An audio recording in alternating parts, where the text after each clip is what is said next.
লুটপাট থেকে বাদ যায়নি সিলেটের কোম্পানিগঞ্জের উথমাছড়া পর্যটন কেন্দ্র। আদর্শপাড়া এলাকায় অভিযান চালিয়ে লুটের পর মজুত করা প্রায় 2 লাখ ঘনফুট পাথর জব্দ করে বিজিবি।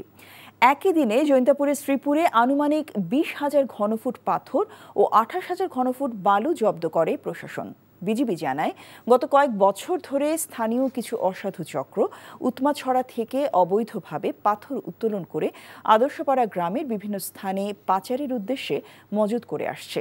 সীমান্তবর্তী এলাকায় কঠোর নজরদারির অংশ হিসেবে দুপুরে এসব এলাকায় অভিযান পরিচালনা করা হয়। এ সময় প্রায় 2 লাখ ঘনফুট পাথর জব্দ করা হয় বলে জানিয়েছেন বিজিবির অধিনায়ক লেফটেন্যান্ট কর্নেল মোহাম্মদ নাজমুল হক।